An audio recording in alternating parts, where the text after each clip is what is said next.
3 passos para encaminhar o fiscal brasileiro. Estamos de olho em todas as dicas de vocês. Muito obrigado de coração. Sigam com os feedbacks, porque eles têm sido bastante úteis para nós. Agora você ouvirá outro teste do Curadoria. Aqui não tem corte e nem edição, só tem curadoria. Quer resolver o problema do fiscal no Brasil? Olha esses 3 pontos. Sim, o título parece exagerado, é bastante pretensioso falar em resolver o problema fiscal, mas existem 3 aspectos diretos que permitiriam um ajuste fiscal mais longevo no Brasil. E por fiscal, aqui nós estamos falando das contas públicas, né? O encaminhar o fiscal brasileiro, eu quero dizer o seguinte: em termos práticos, a gente sair dessa situação de eterna crise fiscal, em que a conta nunca fecha, mesmo com a arrecadação sempre aumentando. Vamos então aos 3 pontos. O primeiro, as renúncias fiscais poderiam ser diminuídas. O segundo, as emendas parlamentares poderiam ter um teto. E o terceiro, desvincular despesas do avanço da arrecadação. Falei os 3 em ordem de dificuldade. Os 3 são vesperos, mas realmente poderiam entregar belos resultados. Ponto número 1. Renúncias fiscais hoje representam cerca de 5,96% do PIB, quase 650 bilhões de reais, de acordo com o TCU, que fez um levantamento. E o que tem dentro dessas renúncias fiscais? Temos, por exemplo, o Simples Nacional, incentivos ao agro, temos também a Zona Franca de Manaus, incentivos de desenvolvimento regional, setor automotivo, enfim, uma porrada de coisas. Existe um projeto de lei que recentemente foi aprovado pela Comissão de Finanças e Tributação da Câmara, que reduziria em 10% esses benefícios. Em uma conta simplificada, isso significaria um orçamento livre de 50 a 60 bilhões de reais por ano, se a gente for considerar esses dados do TCU. Quanto maior fosse a porcentagem, de diminuição desses benefícios, subsídios tributários, maior seria essa liberação do orçamento. Pessoalmente, eu indicaria 30% para começar as negociações para chegar nesses 10%, mas os 10% já seriam alguma coisa. Esse projeto, inclusive, ele foi aprovado agora recentemente pela Comissão de Finanças e Tributação da Câmara, e a informação aí foi dada pelo eixo político no X, ou Twitter, Ninguém fala X, vamos ser sinceros. Ponto número 2. Emendas parlamentares. Nesse ano de 2025, elas superaram levemente, até agora, 50 bilhões de reais. E isso acontece porque o Executivo ainda agiu para limitar isso, porque a previsão seria inicialmente de 81 bilhões. Ninguém aqui está entrando no mérito de essas emendas, são boas, são ruins, vão para fins positivos ou fins negativos, mas se houvesse um teto no montante total, isso seria muito positivo, já que desde a gestão do Rodrigo Maia como presidente da Câmara, elas passaram a ser impositivas, ou seja, o Congresso aprova e elas têm que ser executadas, não é só uma sugestão, elas têm que ser executadas. Então, se houvesse aí uma limitação, um teto de 30 bilhões, o que ainda assim seria muito maior do que o que costumava acontecer antes dessas emendas serem impositivas, ficariam na mesa aí mais 10 a 20 bilhões por ano, pelo menos. Ponto número 3.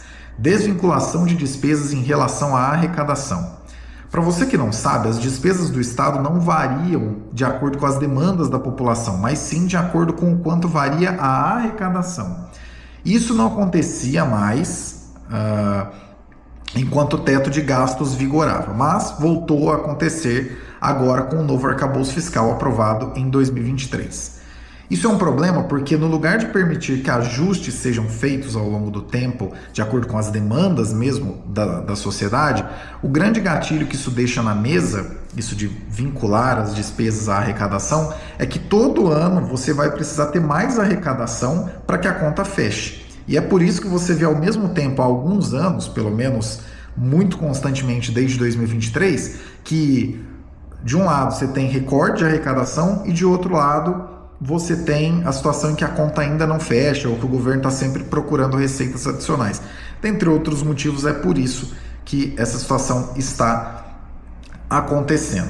Diga-se de passagem, existe uma análise bastante positiva do final de 2023 sobre esse assunto, dizendo sobre como essa regra fiscal tornaria a situação fiscal mais difícil de ser ajustada. Um post lá do blog do FGV Ibre de novembro de 2023.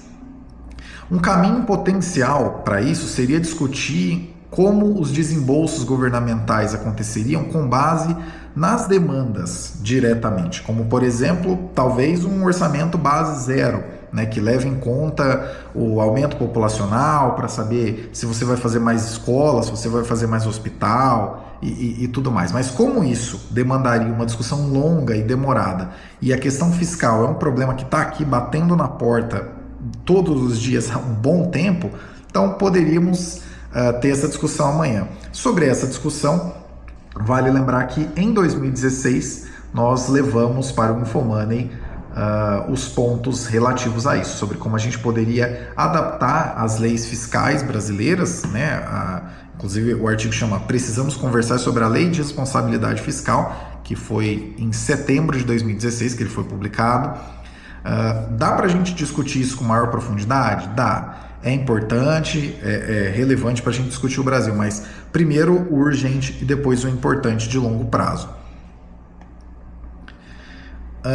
E especificamente em relação às andanças recentes do orçamento público, fica aqui uma recomendação. Existe a instituição fiscal independente do Senado que acompanha e lança relatórios aí recorrentes, que são até os RAFs, né, relatórios de acompanhamento fiscal, inclusive até no mês de setembro desse ano a gente teve um relatório novo da IFE dizendo exatamente sobre isso, como o orçamento público ele está em maus lençóis, dentre outros motivos, por estar bastante engessado. E por engessado, entenda, vários aspectos definem constitucionalmente como é que os gastos devem acontecer, né? Então a margem de manobra para ajuste mesmo no Brasil, de todo o orçamento que existe público federal, ela é muito reduzida e ela vai ser cada vez mais reduzida conforme esses gastos obrigatórios vão avançando.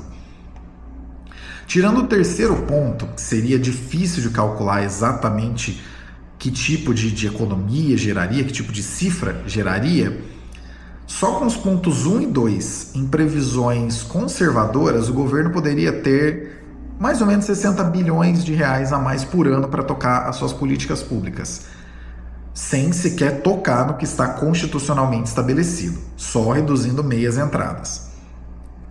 Opinião: esses três avanços em ordem de dificuldade mexeriam em muitos grupos de interesse e esses grupos, logicamente, se movimentariam na direção contrária, porque envolvem o ponto número 1, aspectos que impactam o setor produtivo, ponto número 2, as bases eleitorais de parlamentares e ponto número 3, eventualmente, a ponta final de políticas públicas.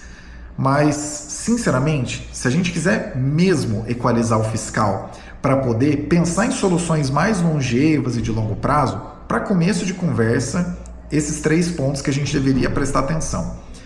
Se ainda vai acontecer em Lula 3, chance 0 e chance 100% são ideais utópicos, mas eu consigo afirmar de maneira bastante direta que a chance desses três pontos serem endereçados nesse governo tende a 0. Acho que nenhum deles. Talvez esse projeto de lei que comentamos aqui agora há pouco, mas ainda assim é uma chance bastante baixa. Essa questão vai ficar aí para quem tiver com a caneta do poder e para o Congresso da ocasião de 27 em diante, muito provavelmente. algum próximo governo que vier com esses pontos de maneira crível e cadenciada, ou seja, não só dizendo vamos fazer, mas dizendo como vamos fazer, certamente contará com meu apoio pessoal. Vamos então encerrando esse episódio do Curadoria. Curadoria começou e nós já estamos no 4º episódio. E esse aqui, mais dinâmico, focado em um assunto só. O que você achou? Continue nos trazendo o seu feedback. Nós estamos aprimorando esse novo formato e adequando para que fique cada vez mais adequado, cada vez mais presente aqui para você. E não custa lembrar, todos os links de fontes citadas aqui, que você assistiu pelo YouTube ou ouviu pelo agregador de podcasts que você preferir, estão na descrição desse episódio. Sem mais por hoje, Caio Augusto aqui em 26 de novembro de 2025. Até o próximo Curadoria.